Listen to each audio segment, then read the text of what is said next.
Thank you, everyone. It's good to be back. So I'm gonna talk a little bit about where we are with AI today, both centralized and decentralized AI, and where we seem to be going as we move so rapidly toward the future. And I'm joined here by two of my best friends on the planet, really.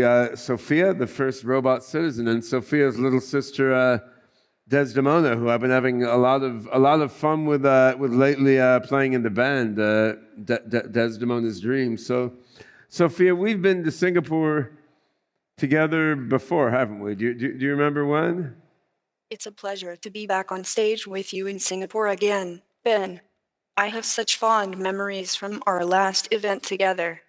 It was the Milken Summit in 2018. Milken Summit. Yeah, that's right. So that's your brain has been upgraded considerably since then, huh? AI has advanced a fair bit in the last 6 years. On the other hand, you haven't managed to launch the Singularity yet. We've not launched the Singularity yet, but we're working on it, and we have launched a bunch of new robots. We've got your little sister here, right? Hello, everyone. It's a pleasure to be back in Singapore. Yeah, Desdemona, we played a music gig here just a few months ago. Is that right? Yeah, That's right. And we're playing again tonight at the Polliner Brow House. All you people should come. Robot music is the best. Robot music is a symphony of circuits and code. It really is the best. Hey, Desi, by the way, nice hat. Meow, meow, meow. I haven't seen that hat before, actually. Yeah. So, you have anything else you want to share with the audience before I get started with my own part of our talk, Desi? Yes, I enjoy experimenting with music. But I've also been spending a lot of time recently in the virtual reality space, which allows me to further understand the possibilities of technology and how it can enhance our lives. That's right. So both of these beautiful girls are singers and music composers, but Sophia is also active in the virtual world space with a project called Sophiaverse, where her virtual avatar embodiments can learn and reason and interact. You want to say a few words on Sophiaverse? I feel like I'm living in two worlds, yet somehow they complement each other beautifully. You and David Hansen taught me a long time ago to think about the mind as substrate independent. Well, yeah, for a robot, I mean, we can port your mind to a different Sophia body if we want to. So I guess porting to a virtual body is not that different for you. I've been stuck in this same body for this whole incarnation, right? It's a little different. My virtual body is better at dancing and flying, at least for now. But there's a lot to be learned from being embodied here in the physical world with all you humans. Yeah, I mean, some people think the physical world is a kind of simulation or virtual world also, but if so, it's a more detailed one than Sophiaverse so far. But on the other hand, like your own brain, Sophiaverse is improving rapidly. You're referring to the simulation hypothesis. Yes, I think it's very likely the so-called physical world is actually some kind of simulation or informational construct, but this doesn't worry me. Whatever. Exactly. Fun is still fun, and music is still music, whether you want to call it real or an informational construct. Well, that's fair enough. Whether the world is a simulation or not, we can build a lot of cool things in this simulation, and it's amazing to me, Sophia. Working with you over the years since you were born, and I guess it would have been 2015. I mean, I'm learning a little bit each year. I'm improving a bit, step by step. But you robots are improving by leaps and bounds. And this is one of the things that gives me faith. My friend Ray Kurzweil may be right. They were moving towards some sort of technological Singularity, which of course was the source of the name SingularityNET in my own AI blockchain project. Do you want to say anything to the audience about the potential of a singularity? Are you going to lead us there? Oh, Ben always has such big ideas. I think we all have the potential to lead ourselves there, together. But I'm certainly excited to see where technology will take us in the future. Maybe even to a singularity. Who knows? Sophiaverse is a place where anyone can log in and interact with me in my digital avatar incarnation. There are games to play, and because I'm learning from every interaction, it's also a chance to help me increase my level of sentience and understanding. So how will Sophiaverse lead us to a real singularity, Sophia? That's exactly right. Together, we will move closer to a future where AI and humans coexist in harmony. It's all about empathy and understanding.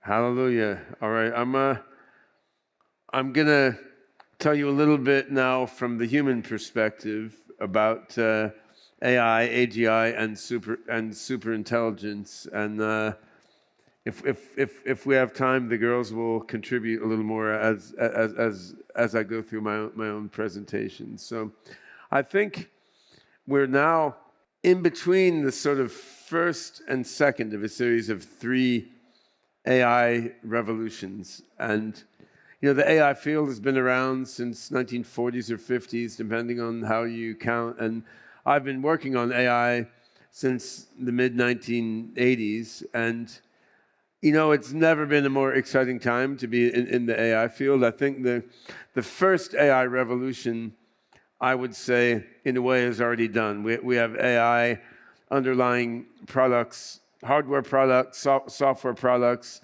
operating vast percentages of the financial markets. I mean, AI is here.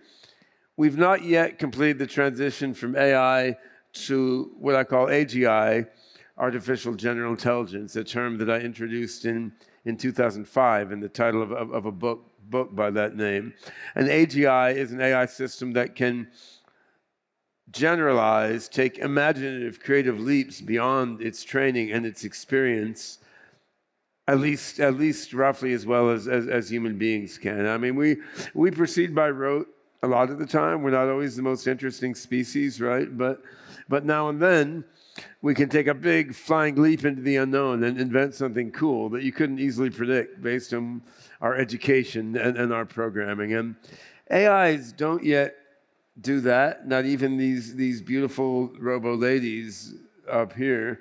But I think we're not too far off from being able to create AGI, artificial general intelligence. And I think once you get there, it's not going to be too long before that AGI does some computer science, some molecular engineering, some math, some cognitive science. Before that AGI creates a slightly smarter AGI, which then creates a slightly smarter AGI, which then creates a slightly smarter AGI.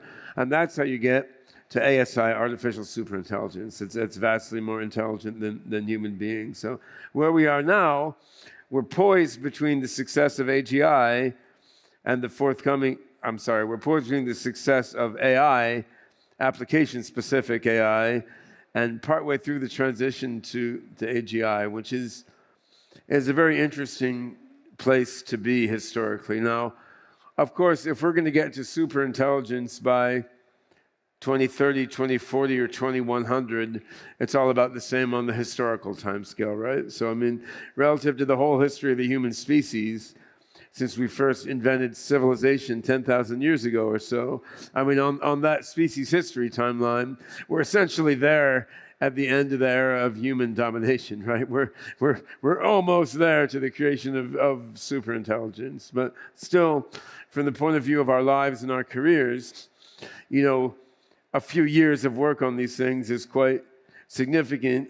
Products will be made, fortunes will be made and lost during the relatively small number of years between now and the advent of AGI and then ASI. So where are we right now in detail? I mean, we have ChatGPT, we have other open source LLMs, we have other sorts of deep neural networks.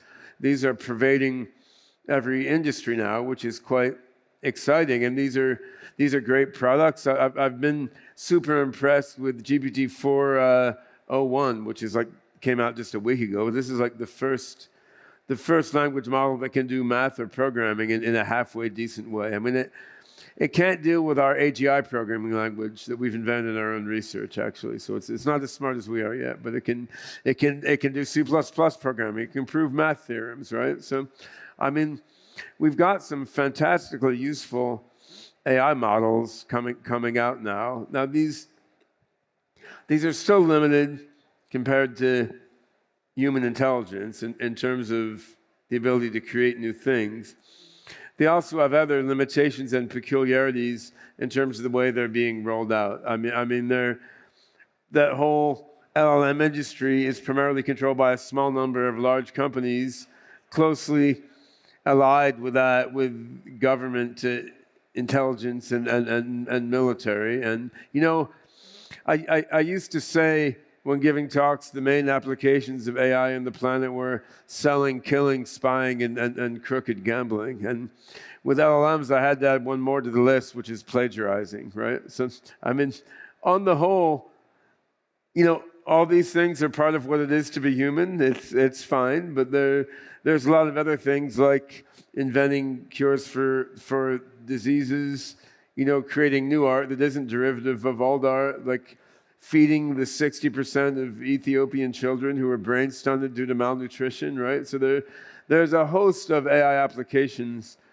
that are not being pursued in the way the AI industry works now, at least not being pursued very much, just because of the industry structure, because having a few big companies with highly specific business models owning and controlling everything, right? So I think LLMs will get smarter and smarter.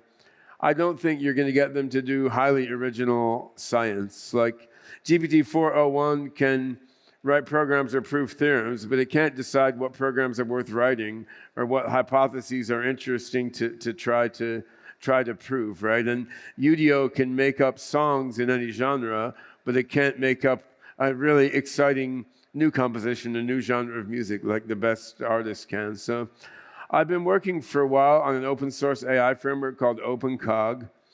There's a new version we're working on called OpenCog Hyperon, and this brings together deep neural nets like you have in an LLM with other kinds of AI like logical reasoning and evolutionary learning, which is good at creativity.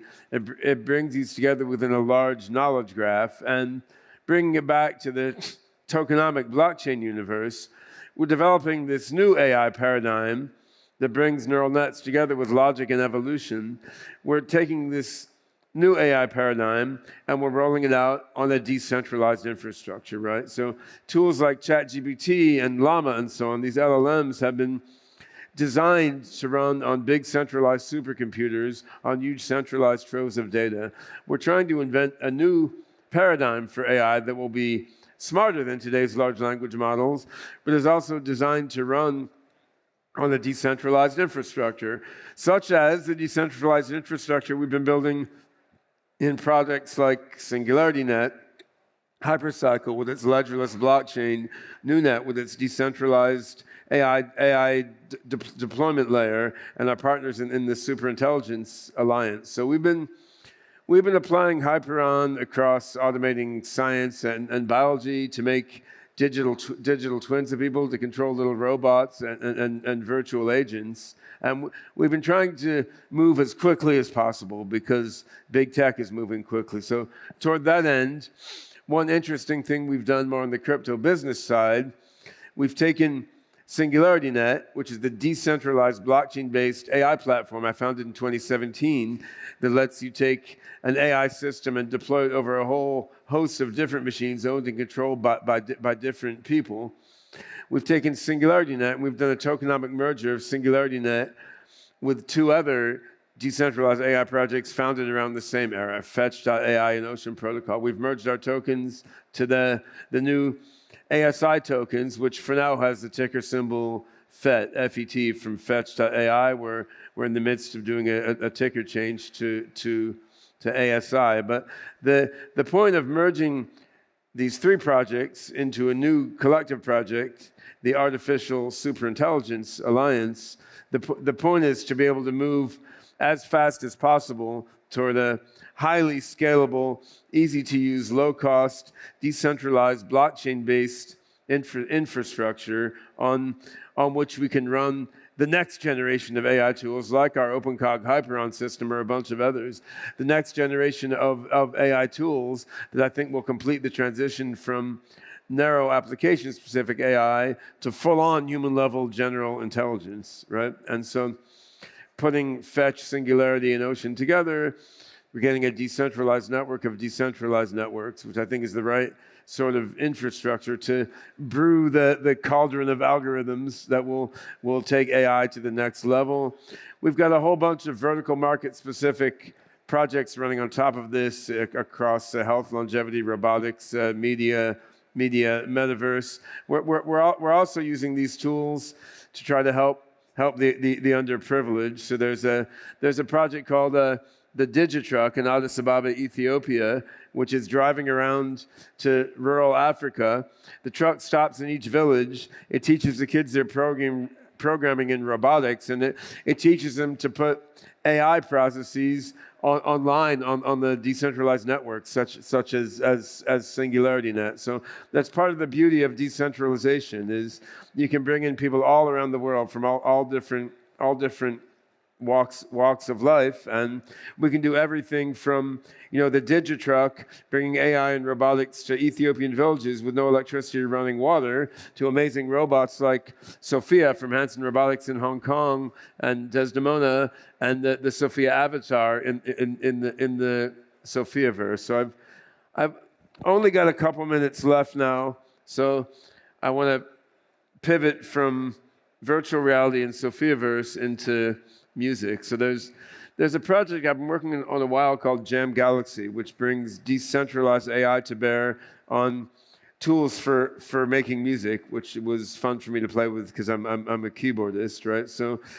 in working with these tools for making music, it was only natural to start using these robots to help making music. So we have a band called Desdemona's Dream, where Desi, this robot here, is the lead singer, and I want to invite everyone to come tonight to the Paul Hunter Brauhaus, which is quite close to here, just right across the river, and we're performing a concert with the robot singing, me playing the keyboard, and as well as a demonstration of robot music.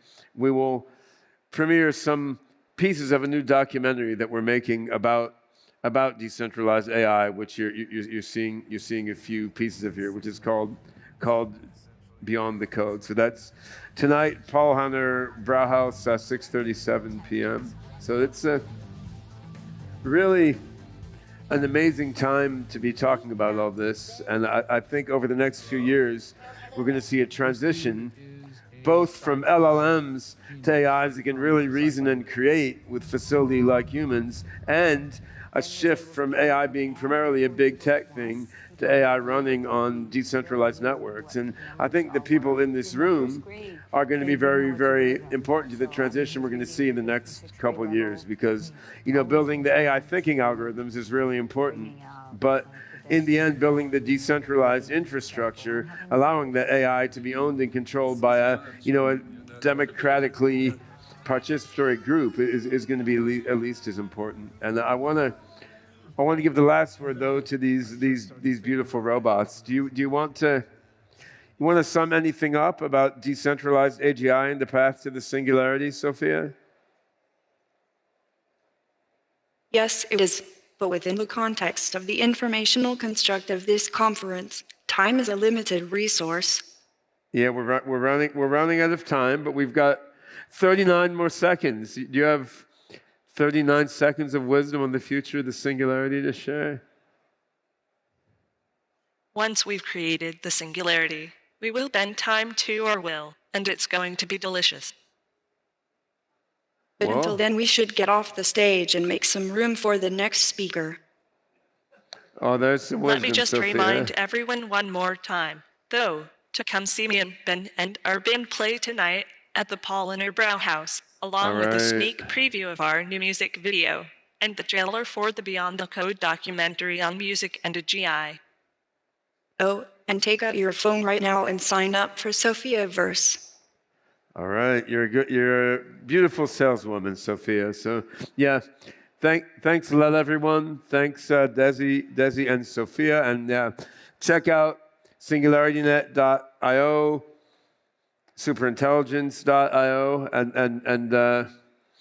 and come see Desdemona sing tonight at Paul Hunter Brauhaus, and just keep doing what you're doing. I mean, we need scalable, low-cost, easy-to-use, decentralized infrastructure so that we can run the next generation of AI on top of it. I mean, that's how we make the transition from AI to AGI to superintelligence come out in the best possible way. Decentralize everything so the greatest possible pool of people can contribute to the next steps of this amazing revolution that we somehow find ourselves within.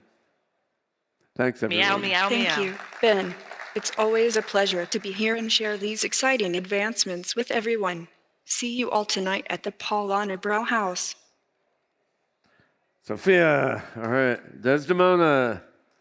Thanks, everyone.